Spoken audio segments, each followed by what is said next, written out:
안녕하세요. 여러분은 인생을 살면서 황당하고 어이없는 일을 겪은 적이 있으신가요? TV 속에 나오는 실화를 바탕으로 한 프로그램을 볼 때에도 설마 정말 저런 일이 있단 말인가 의심스러울 때도 종종 있었어요. 그런 일들이 있을 거라고는 상상도 못했거든요. 하지만 제가 겪고 나니 이런 일도 있구나. 이런 인간들도 있었구나 믿게 되더라고요. 제가 그 일을 겪고 나서야 제 아무리 똑똑해도 사기를 치려고 덤비는 사람은 못 당하겠구나 싶었어요. 저는 남편을 일찍 보내고 혼자 살고 있었어요. 대학교 CC로 만나 10년이라는 긴 시간 동안 연애를 하다 결혼을 했지만 결혼한 지 3년 만에 남편이 교통사고로 먼저 세상을 떠났거든요. 길거리 거닐다 노부부들이 서로 챙겨주는 모습을 보면서 우리도 세월이 지나 할머니, 할아버지가 되면 저런 모습이겠지 말을 많이 했었는데 남편은 그 약속을 지키지 못하고 먼저 제 곁을 떠났어요. 남편이 죽고 혼자 남은 저는 너무 힘들었어요. 저를 데리러 오는 길에 난 사고라 정신적인 충격도 심했고 긴 시간 동안 늘 제 곁에 있었던 남편이기에 그리움도 너무 컸어요. 특히나 아들을 잃은 슬픔을 저에게 화풀이하는 시댁 식구들 때문에 더 힘이 들었어요. 그래서 저는 오랜 생각 끝에 시댁을 나오기로 결심을 했고 시어머니에게 제 생각을 전달했어요. 그러자 시어머니는 노발대발이었어요. 뭐? 이 집을 나가겠다고 그런 거냐? 어머니도 제 얼굴 보기 힘드시니 그게 서로에게 좋을 것 같아요. 어림도 없는 소리. 어머니도 저랑 같이 있는 거 불편하시잖아요. 자기 아들 잡아먹은 년 좋아하는 사람도 있다더냐? 그러니 제가 나가겠다고요. 이제 아들 없으니 우리까지 버리시겠다? 너에겐 가족이 그런 의미인가 보구나. 그럼 어쩌자고요. 저만 보면 자꾸 아들 잡아먹었다고 하시면서 어떻게 같이 한 집에서 살아요. 그런 소리 들으면서 평생 이 집에서 살아. 네가 고통스러워야 내가 마음이 좀 편해지지 않겠니? 나쁜 것. 어머니, 이제 좀 그만하세요. 어머니도 힘드시겠지만 저도 어머니만큼 힘들어요. 헛소리 그만하고 여기서 한 발짝도 못 나가. 평생 내 옆에서 고통받으면서 살아. 어머니, 너 내 아들 잡아먹은 것도 모자라서 내 아들 목숨값도 너 혼자 꿀꺽하려고 하는 건 아니지? 네? 그게 아니라면 내 자식 앞세운 쥐값 사죄하면서 살아. 시어머니는 악에 뻗친 사람처럼 소리를 지르며 저에게 삿대질을 했어요. 매일 반복되는 시어머니의 모진 말에 몸과 마음이 지칠 대로 지친 저는 도저히 견딜 수가 없었고 시댁 식구들이 없는 틈을 타 그 집을 도망치듯이 나왔어요. 그리고는 시댁 식구들과의 모든 연을 끊었어요.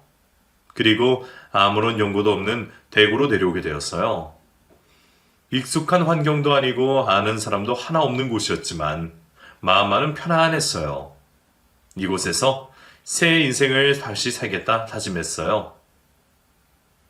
서울 집을 정리한 돈과 남편의 생명보험금으로 크게 경제적으로 어려움 없이 커피숍을 오픈했어요. 평소에 가게를 하시는 분들을 보면 어찌 운영을 할까 대단하다. 나는 절대 저런 거 못하겠다 생각했었는데 막상 닥치고 보니 그런 걱정은 온데간데 없고 다 하게 되더라고요.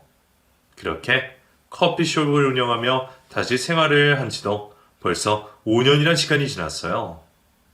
자식도 없고 혼자였던 저는 일에만 매달리느라 돈을 쓸 곳도 쓸 시간도 없었어요. 그러다 보니 돈은 자연스레 모이게 되었고 그 돈으로 재테크를 하게 되었어요. 운이 좋았던 것인지 큰 건을 벌게 되었고 저는 오전에는 운동을 하며 제 건강을 챙겼고 오후에는 카페에 있으며 일도 도와주고 책도 읽었어요. 그러던 어느 날 오랫동안 같이 운동을 하고 있던 지인이 좋은 사람이 있다며 저에게 선을 보지 않겠냐고 물었어요. 저는 아직 남편에 대한 마음이 그대로라 누군가를 다시 만날 생각이 없었어요. 그래서 여러 번 물어볼 때마다 거절했었어요. 가영씨, 그러지 말고 내 얼굴 봐서 한 번 만나기라도 해봐요. 저는 지금 제 생활이 편해요. 아유, 썸 본다고 다 결혼하나? 그냥 한 번만, 응? 내가 너무 아까워서 그래. 가영씨도 너무 좋은 사람이고 그 친구도 너무 좋은 사람이라서 자꾸 이러시니 제가 괜히 더 미안해지네요. 그럼 한 번 만나봐. 어? 알겠어요. 정말 이번 한 번이에요. 그래, 그래. 내가 연락해 놓을게. 정말 둘이 잘 맞을 거야. 지인의 부탁을 계속해서 거절할 수 없었던 저는 결국 그 남자를 만나기로 약속을 잡았어요. 이렇게 하지 않으면 끝날 것 같지가 않아서였어요. 며칠이 지나고 약속한 날이 다가왔고 저는 약속한 카페로 갔어요. 제가 카페를 운영하고 있어서 그런 건지 그 남자보다는 카페 분위기가 먼저 눈에 들어왔어요. 제가 하고 있는 카페보다 조금 더 큰 이곳은 디저트류도 같이 팔고 있었어요. 카페에 들어서니 달콤한 향이 가득했어요. 제가 카페 분위기에 취해 있을 때 누군가가 제 쪽을 보고 있었어요. 저는 그 남자구나 알 수 있었어요. 저는 그 남자가 있는 테이블로 다가가 인사를 나누고는 자리에 앉았어요. 그 남자는 말로 듣던 것보다 더 선한 인상을 하고 있었어요. 말을 할 때마다 웃고 있어서 그런지 첫인상이 좋아 보였어요. 차를 마시며 그 남자와 이런저런 이야기를 나누다 보니 선한 인상만큼 마음씨도 선했어요. 카페를 운영하신다고 들었어요. 네, 작은 카페예요. 거기서 만날 걸 그랬나 봐요. 아니에요. 매일 있는 곳인데요, 뭘. 사별했다고 들었어요. 네, 혼자 되신 지는 얼마나 되셨어요? 이제 5년 정도 지났어요. 그러셨구나. 저는 1년 정도 됐어요. 1년이요? 그 남자가 아내와 사별한 지 1년이 지났다고 말을 했을 때 깜짝 놀랐어요. 제 기준으로 1년은 아직 상처가 다 물지도 않은 시간이라고 생각을 했거든요.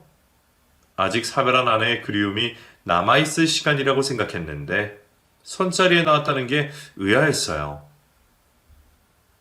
저는 계속해서 만남을 이어가고 싶은데 가영 씨는 어떠세요? 솔직히 저는 아직 누군가 다시 만날 생각이 나온 자리가 아니라서요. 죄송해요. 아니에요. 그럴 수도 있죠 뭐. 좋으신 분 만나실 거예요? 네, 고마워요. 오면 오면 마주치면 인사 정도는 괜찮겠죠? 물론이죠. 저는 상대방에게 미안하지만 제 마음을 솔직하게 표현하는 것이 맞다고 생각했어요. 카페에서 나온 저희는 헤어졌고 저는 집으로 돌아왔어요. 햇볕이 드는 창가에 앉아 있으니 남편과의 옛 생각이 떠올랐어요. 그때 우린 정말 행복했었는데 오늘따라 남편이 더 생각나는 하루였어요. 다음날 카페에 출근한 저는 곧 있을 크리스마스를 위해서 준비한 트리와 소품들을 꺼내었어요. 조금만 바뀌었을 뿐인데도 분위기가 완전 달라졌어요. 한창 트리에 이거저거 달고 있는데 선자리를 마련해준 지인이 들어왔어요.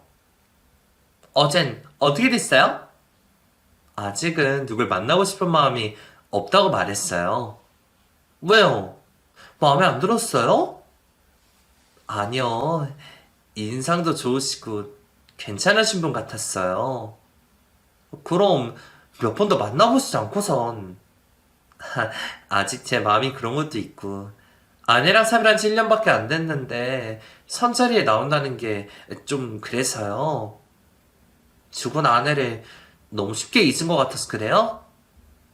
꼭 그렇다기보단 그 친구 사별한 지는 1년인데 아내 병수발을 10년 동안이나 했어요. 네? 결혼한 지 얼마 되지 않아 아내가 쓰러졌는데 그 길로 10년을 누워있다가 그 길로 세상을 떠났거든요. 김병희 혼자 없다고. 그 친구처럼 그렇게 아내 보살피는 사람도 드물걸요? 그랬군요. 아픈 상처가 있었네요. 맞아요. 가영 씨가 안 좋게 오해하고 있는 것 같아서 말해주는 거예요? 그런 사연이 있는 줄 몰랐네요. 지인에게 들은 그 남자의 사연에 저는 어제 그 남자의 마음을 오해했던 것이 미안해졌어요. 그리고 10년의 병수발한 아내를 보낸 그 남자가 안타까웠어요. 며칠이 지나고 크리스마스가 다가왔어요. 알바생과 같이 산타 모자를 쓰고 캐럴까지 들리니 더 그럴듯했어요. 카페에는 연인들도 있었고 모임을 하기도 했어요. 웃으면서 이야기를 나누는 모습들을 보고 있으면 저도 모르게 미소가 지어지고 마음이 따뜻해졌어요. 안녕하세요. 어머, 안녕하세요. 잘 지내셨죠? 네. 근데 여긴 어쩐 일로? 친구들과 모임이 있어서 왔다가 커피 마시려고 들렸어요. 그러셨구나. 어떤 걸로 하시겠어요? 저희 아메리카노로 4잔 주세요. 네, 그럴게요. 며칠 전 저와 선해봤던 그 남자가 친구들과 제 카페로 왔어요. 저는 지인에게 그 남자의 사연을 듣고 나서인지 그 남자에 대한 제 마음이 처음보다는 조금 호의적으로 변한 것 같았어요. 커피 4잔을 내려서는 그 남자가 있는 곳으로 가지고 갔어요. 아메리카노 4잔 나왔어요? 진동매 누르시지. 직접 또 이렇게. 찾아와 주셔서 감사했어요. 고마워요. 잘 마실게요. 그 남자는 커피를 친구들에게 나눠주며 이야기를 나누었고 저는 제 자리로 돌아왔어요. 몇 시간 뒤 카페에 있던 손님들이 거의 다 빠져서 나갔고 그 남자도 친구들과 함께 카페를 빠져나갔어요.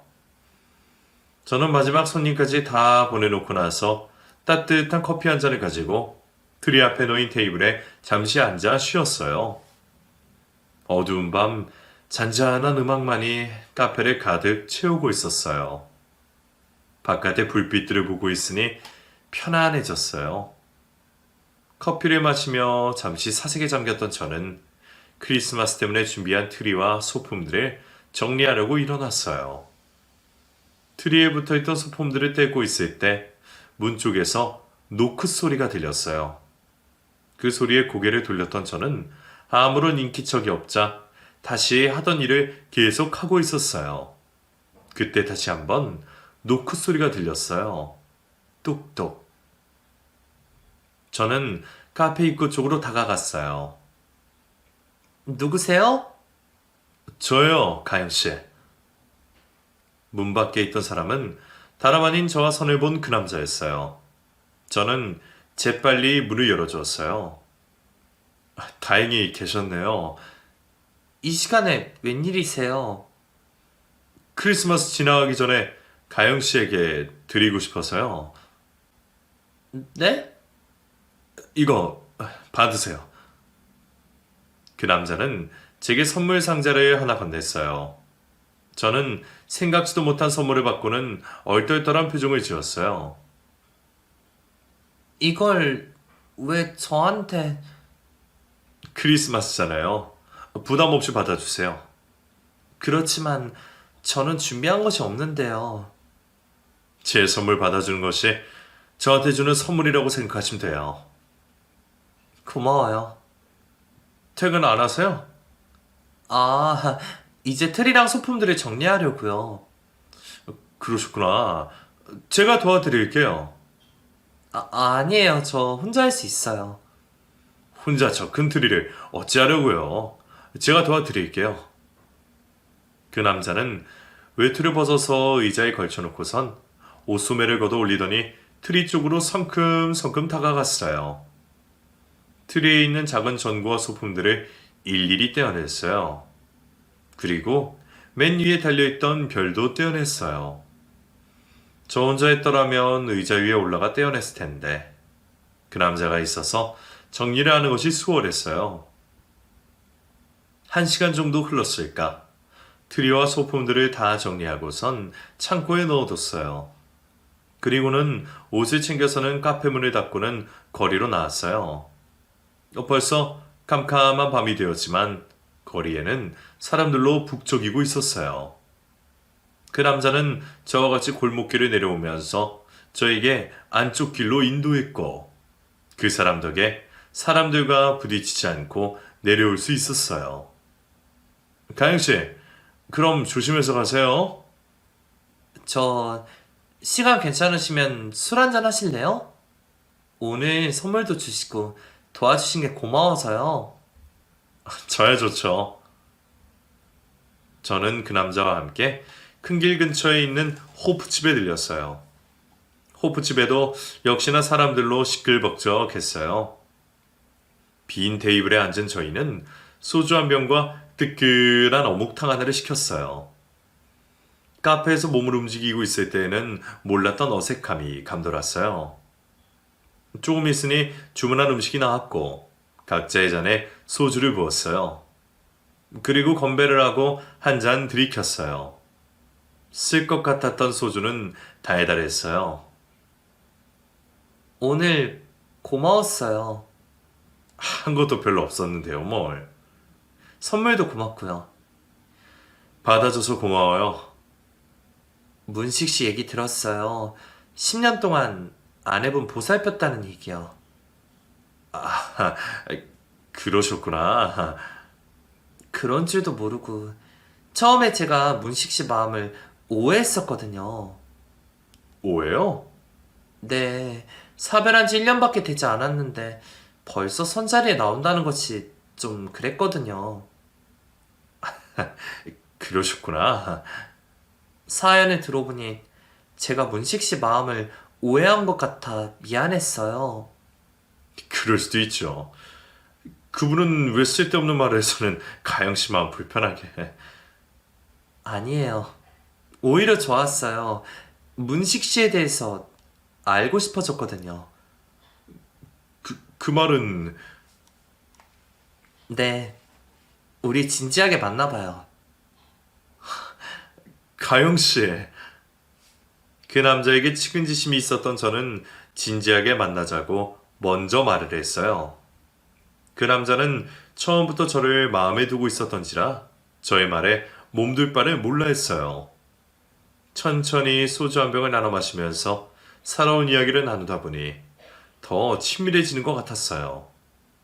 적당히 알딸딸한 상태로 자리에서 일어났고 그 남자는 저희 집까지 데려다 주고는 친구 집으로 갔어요. 집으로 돌아온 저는 그 남자가 준 선물을 열어보았어요. 예쁜 베이지색 목도리였어요. 목에다 두르고 거울 속에 저의 모습을 봤어요. 양쪽 볼이 빨갛게 변해 있었어요. 거울 속에 제 모습을 보니 괜히 웃겼어요. 하고 있던 목도리를 벗어서는 옷장 안에 걸어두었어요. 다음날 카페에 출근하기 전 그 남자를 만났고 같이 아침을 먹었어요. 그 이후로 저희는 서로 다른 지역에 있었지만 시간이 날 때마다 짧게라도 만났고 어느 정도 시간이 흐르고 난 후 재혼을 결심하게 되었어요. 그 남자를 배우자로 결정하게 된 계기는 전 아내를 지극적성으로 돌본 것도 있었지만 무엇보다 저에게 한결같은 모습으로 잘 보살펴 주어서였어요. 제가 말하지 않아도 제가 바쁠 때엔 항상 옆에서 저를 도와주었고 힘든 일이 있을 때에는 발벗고 나서주었어요. 그런 면에서 저는 그 남자와 재혼을 결심한 게 된 거였어요. 그 남자는 결혼식을 올리고 싶어 했어요. 이왕 결혼하는 것 정식으로 하고 싶다면서요.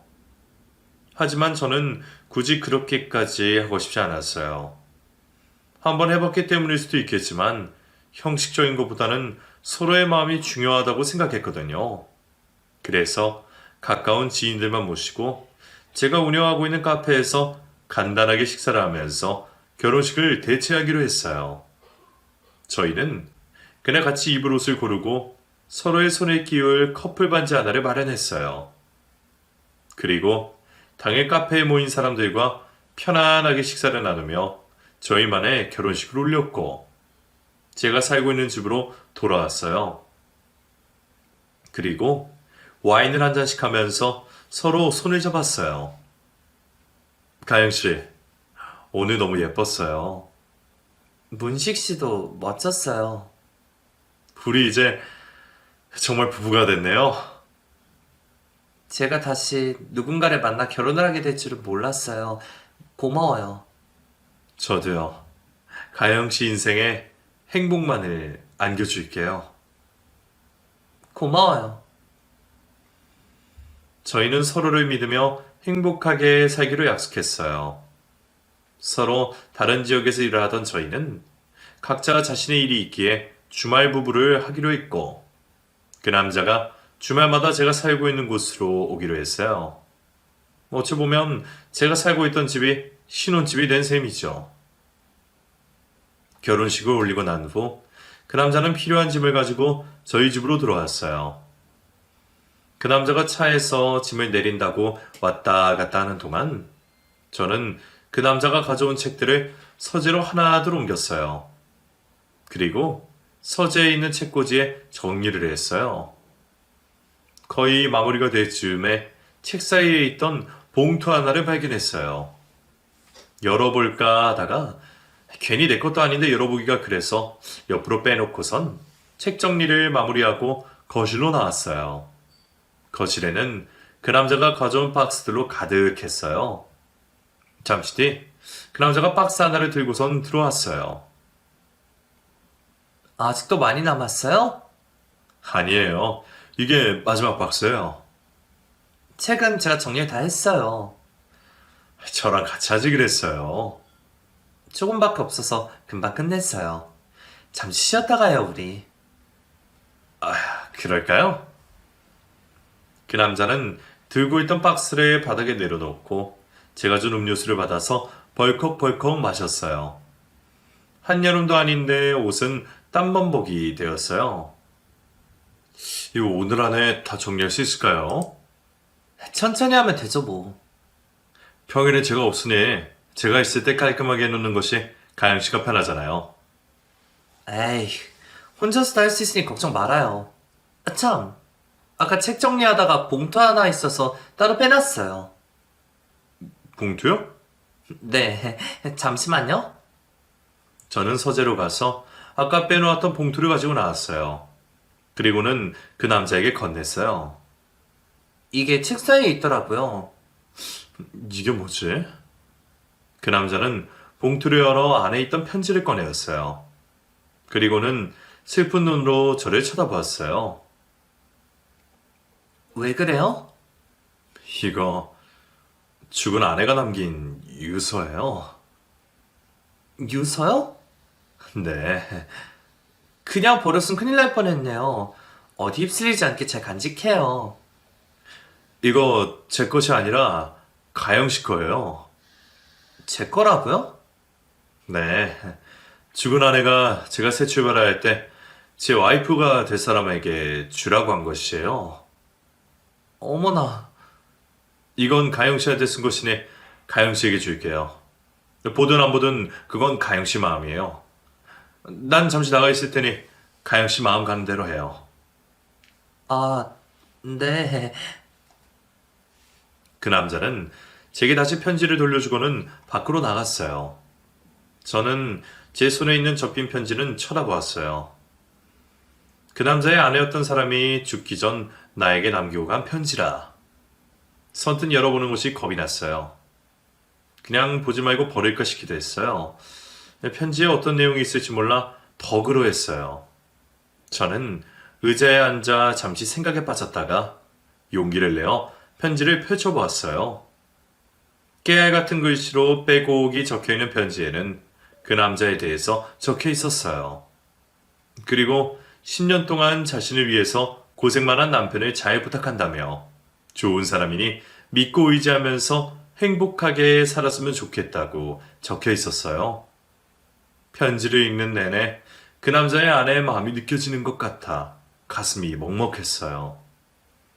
죽기 직전까지도 남편을 사랑하고 있다는 것이 느껴져 괜시리 눈시울이 붉어졌어요.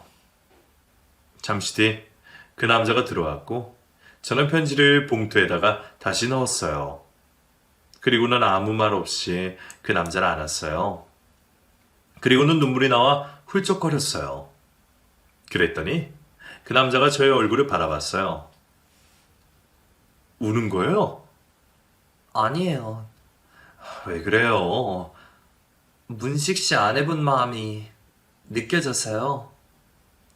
그만 울어요. 가영 씨가 너무 여려서 그래요. 우리 먼저 죽은 사람들을 위해서라도 행복하게 잘 살아요. 제가 더 잘할게요. 저희는 다시 한번 더 서로를 안았어요. 그 남자의 품이 포근했어요. 마음을 조금 진정시키고 다시 짐 정리에 나선 저희는 저녁 식사 전까지 정리를 하고자 일사불란하게 움직였어요. 4시간 동안 짐 정리를 끝내놓고 마지막으로 침대와 베개 커버를 바꾸고 새 이불을 펼쳤어요. 이제 이 집에서 행복하게 지낼 일만 남은 것 같았어요.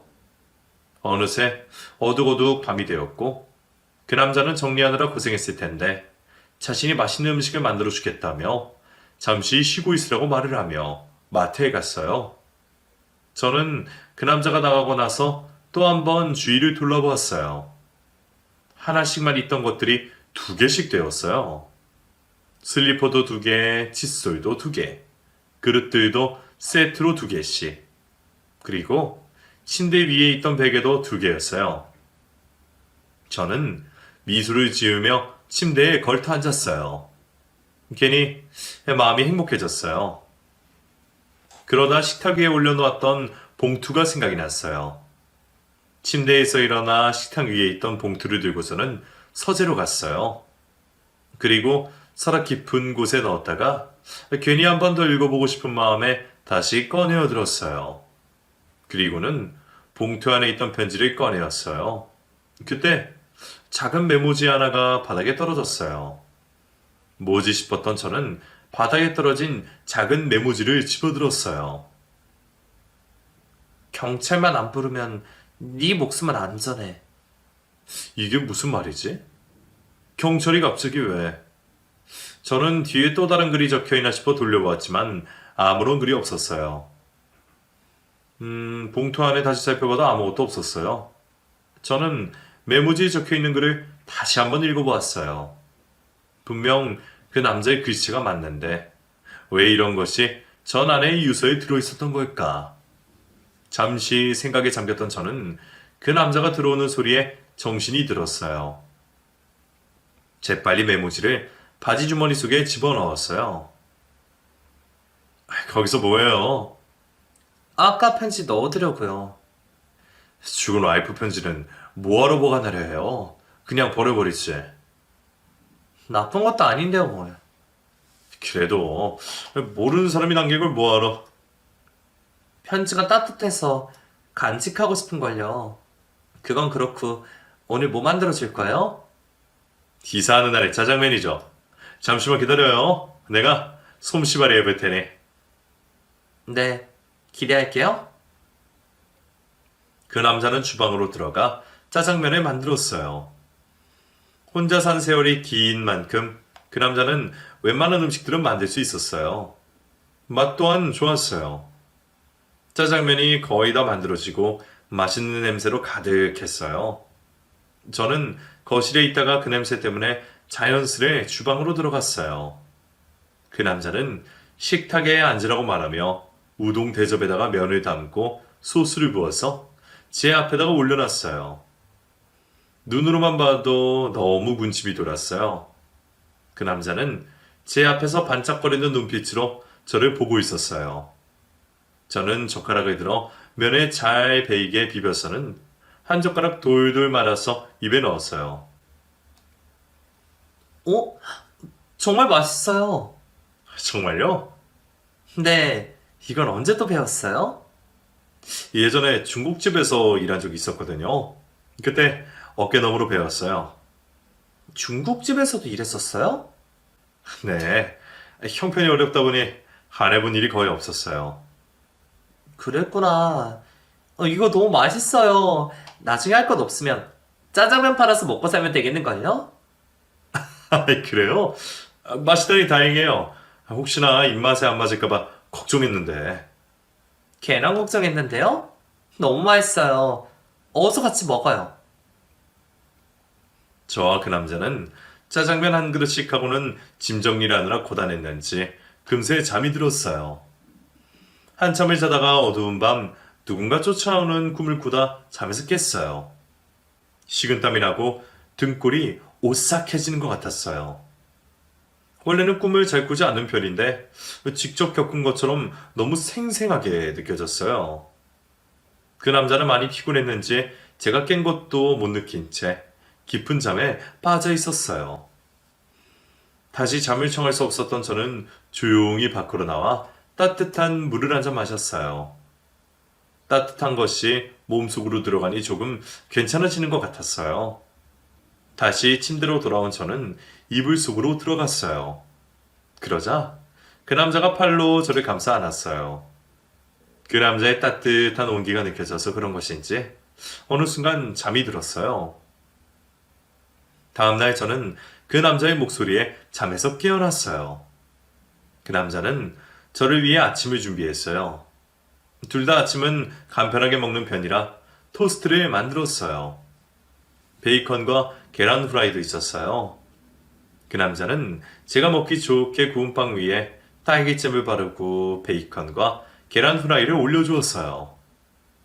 그 남자 덕분에 아침 식사를 편하게 먹을 수 있었어요. 식사를 마친 저는 그 남자와 집까지 데려다 주기 위해 나갈 채비를 했어요. 그 남자는 괜찮다고 말을 했지만 매주 있는 것도 아니니 오늘만 데려다 준다고 말하며 나섰어요. 내리쬐는 햇볕을 맞으며 가는 길은 의도치 않게 데이트를 하는 것 같았어요. 그 남자는 한 손으로 운전을 하고 다른 한 손으론 제 손을 잡아주었어요. 그 남자의 집까지 가는 길이 너무나 즐거웠어요. 몇 시간을 달린 후에 그 남자의 집에 도착했어요. 자고 갈래요? 내일 카페도 문 열어야 하고 가봐야죠. 피곤해서 어떻게 해요? 여기서 자고 내일 오전 일찍 가는 것이 더 나을 것 같은데. 오히려 그게 더 피곤할 거예요. 늦더라도 집에 가서 자는 것이 더 나아요. 정말 갈 거예요? 저랑 같이 있고 싶으세요? 들켰네요. 그럼 그렇게 할게요. 저는 그 남자의 집에서 하룻밤 자기로 했고 그날 저녁집 근처에 있던 식당에 가서 저녁을 먹었어요. 마을이 작고 여기에서 오래 살아서 그런지 그 남자는 아는 사람들이 많았어요. 서로 인사를 건네며 안부를 묻는 사람들이 있는 반면 뒤에서 저희를 쳐다보며 수군대는 사람들도 있었어요. 인사를 나누던 사람들은 열이면 열, 그 남자가 재혼한 줄을 모르고 있었어요. 축하한다는 말을 전하는데 왠지 떨떠름한 표정이었어요. 뭔가를 알고 있다는 그런 표정 말이에요. 사람들의 표정에 제가 신경을 쓰고 있다는 걸 느꼈는지 그 남자가 말을 꺼냈어요. 저 사람들 신경 쓰여요? 괜히 힐끔힐끔 쳐다보는 것 같아서 좀 그래요. 여기 사는 사람들은 내가 재혼한 줄 몰라서 그런 걸 거예요. 왜요? 10년 안에 병수발 했는데 저 세상 보내고 나서 이렇게 빨리 재혼할 줄 몰랐겠죠. 아, 네. 그럴 수도 있겠네요. 저도 문식 씨를 처음에 그렇게 생각했으니까요. 네. 그러니 저 사람들 신경 쓸 필요 없어요. 문식 씨는 괜찮아요? 제가 왜요? 아무것도 모르는 사람들이 문식 씨에 대해서 오해를 하니까요. 전 괜찮아요. 다른 사람들이 어떻게 생각하든 상관없어요. 가영 씨만 제 마음 알아주면 되니까요. 그 남자의 말을 듣고 보니 다른 사람들이 그런 표정을 지을 수도 있겠다 싶었어요. 식사를 마친 저희는 집으로 돌아오는 길에 마트에 들렀어요. 맥주도 사고 마른 안주도 하나 샀어요. 집에 돌아온 저희는 TV를 보며 맥주를 한잔 했어요. 그 남자의 집에서 보내는 하룻밤이 저희 집에서 보낸 밤보다 설레었어요. 다음날 일찍 일어난 저는 그 남자의 출근 준비를 도왔어요. 어제 그 남자가 저에게 해주었듯이 오늘은 제가 그 남자에게 토스트를 만들어 주었어요. 그 남자는 토스트를 먹고 조심해서 가라는 말과 함께 집을 나섰어요. 저도 뒷정리를 하고 집을 나왔어요. 저요? 차에 타려는데 누군가 저를 붙잡았어요. 이 집 남자랑 재혼한 지는 얼마나 됐어요? 며칠 안 됐는데 왜 그러세요? 그랬구나. 이혼한다는 소리 못 들은 것 같은데. 이혼이요? 그게 무슨 말씀이세요? 결혼한 남자인 거 몰랐어요? 사별한 걸로 알고 있는데요. 사별? 멀쩡히 살아있는 마누라를? 내가 괜한 오지랖일 수도 있는데 이 집 남자 이 동네에서 유명해요. 요앞 경찰서에만 가도 다 알걸? 신고받고 몇 번을 왔었다고? 네? 내가 정말 같은 여자로서 안타까워서 그래. 지금 무슨 말씀을 하시는지 도통 모르겠어요. 그때 그 집 남편이 잽싸게 뛰어나오며 괜히 쓸데없는 소리를 한다며 그 아주머니를 끌고 갔어요. 그 아주머니가 가고 난 후 차에 올랐던 저는 찝찝한 마음이 들었어요. 그리고 어제 봤던 메모지에 글이 떠올랐어요. 차에 시동을 걸고 가다가 경찰서가 눈에 들어온 저는 저를 멈췄어요. 그리고는 안으로 들어갔어요. 저 혹시 저기 저 파란 대문 집에 사는 이 남자를 아세요? 저는 저와 같이 찍은 사진을 보여주며 물어봤어요. 아, 문식이? 아세요? 이 동네는 작아서 이 집, 저 집 누가 사는지 다 알아요. 근데 문식이는 왜요? 그때 동네 한 분이 들어오셨다가 저를 아는 체 했어요. 어제 문식이랑 같이 있던 그 사람 맞죠? 식당에서 마주쳤었는데. 네, 근데 언제 결혼했대요? 며칠 전에요. 얼마 안 됐구만. 저기 다시 생각해봐요. 내가 내 동생 같아서는 소리니까. 네? 이 동네 사람 아니죠? 네. 문식이 이 동네에서는 마누라 개패드 패는 걸로 유명한 사람이에요. 네? 설마요. 내 말이 거짓말인지 여기 있는 사람들한테 물어보시오. 하루하루 마누라 잡는 중에 온 동네가 얼마나 시끄럽다고. 10년 동안 아내 병수발하고 사별한 지 1년 지났다고 했는데. 아니 누가 그럽니까? 문식이가 그래요. 완전히 속았구만. 지금이라도 얼른 헤어져요. 그 여자도 10년을 맞고 살다 도망갔으니까. 저는 정신이 혼미했어요. 후들거리는 다리로 차에 겨우 탄 저는 온몸이 바들바들 떨렸어요. 제가 그동안 알고 있던 그 남자는 도대체 누군지, 여러 명의 사람이 한입 모아 말하는 그 남자가 정말 내가 알고 있던 그 남자가 맞는 건지 머리가 너무 아팠어요.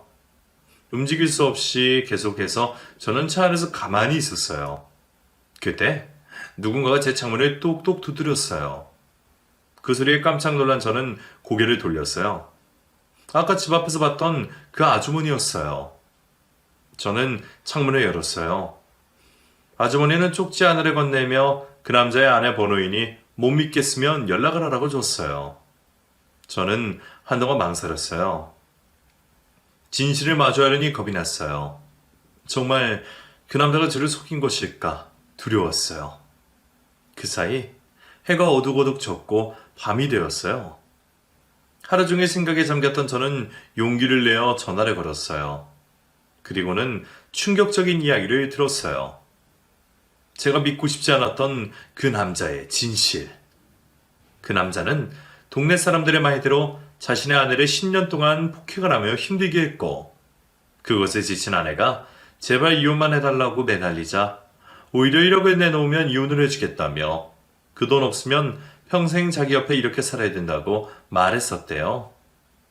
저는 듣는 내내 소름이 끼치고 눈물이 흘렀어요. 하지만 그 남자의 아내는 오히려 담담한 목소리로 말했어요. 죽어도 이혼을 안 해주던 남자가 몇 달 전부터 이혼을 해주겠다며 쥐죽은 듯이 살으라고 하더군요.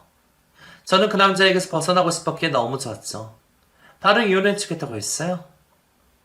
그럼 제게 준 그 유서는... 그 유서 또한 그 남자에게 협박당해서 그 남자가 불러준 대로 쓴 거예요. 그 여자처럼 자기도 배우자를 잃어야 한다나? 저는 이혼을 하기 위해서 어쩔 수가 없었어요.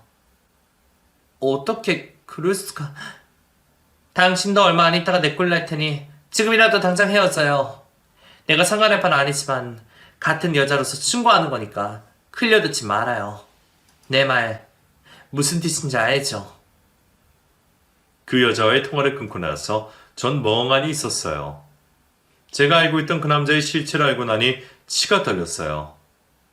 제 아픈 상처를 이용해 살아있는 아내를 죽였다고 거짓으로 일을 꾸미다니 너무 화가 나 미칠 것 같았어요.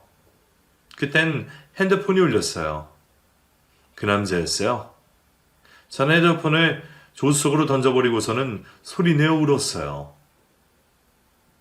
죽은 남편에 못 잊어 지내다 이제 다시 남은 인생을 같이 할 사람을 만났다고 생각했는데 그것이 다 그 남자가 꾸민 일이라니 정말 가슴이 너무 아팠어요. 한참 후에다 겨우 운전을 해서 집으로 돌아온 저는 멍하니 앉아 있었어요. 제가 연락을 받지 않자 그 남자는 계속해서 연락을 했어요. 이대로 안 받으면 찾아올 수도 있겠다는 생각이 들었던 저는 떨리는 손으로 전화를 받았어요. 여보세요? 가영씨, 왜 이렇게 연락이 안 돼요? 제가 폰을 차에다가 두고 내렸어요. 미안해요. 무슨 일이 있는 건 아닌가 걱정했잖아요.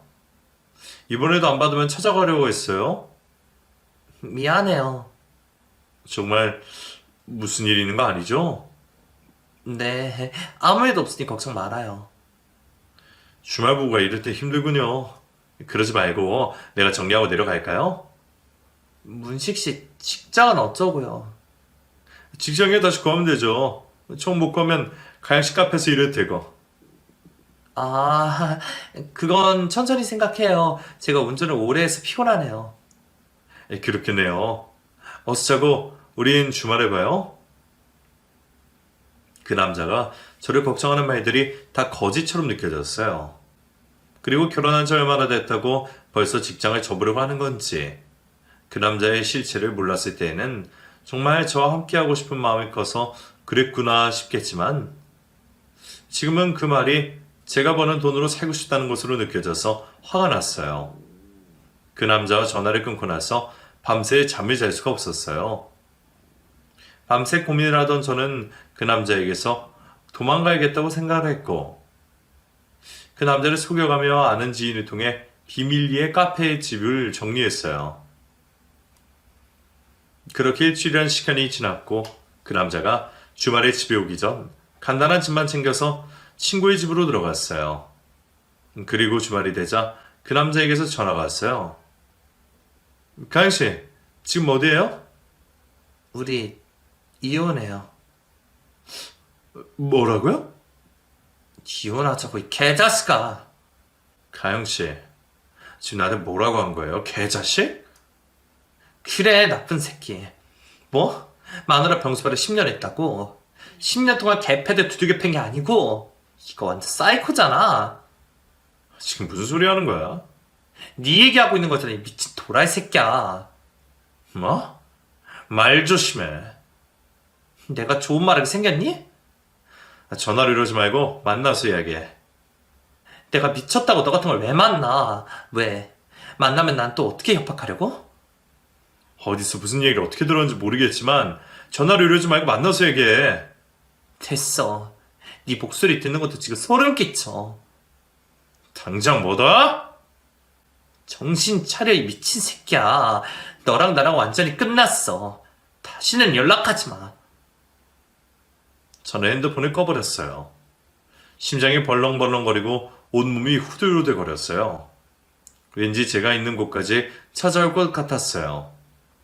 저의 모습에 친구는 꼭 껴안아 주었어요. 저는 친구의 집에 머무르며 사기 결혼으로 그 남자를 고소했고 그 남자의 아내도 용기를 내어 공갈 협박으로 신고를 했죠. 그 남자는 현재 재판 중에 있어요. 다른 의미로 또 한 번의 상처를 받은 저는 평생 혼자 인생을 즐기다 삶을 마감할 생각이에요. 몇십 년이 지나 상황이, 마음이 변할지 모르겠으나 지금 현재 제 심정은 어느 누가 하나 믿지 못한 채 거리를 두고 살고 있어요. 지난 상처는 빨리 잊고 저만의 삶을 집중할 수 있는 그런 날이 빨리 오길 바라봅니다.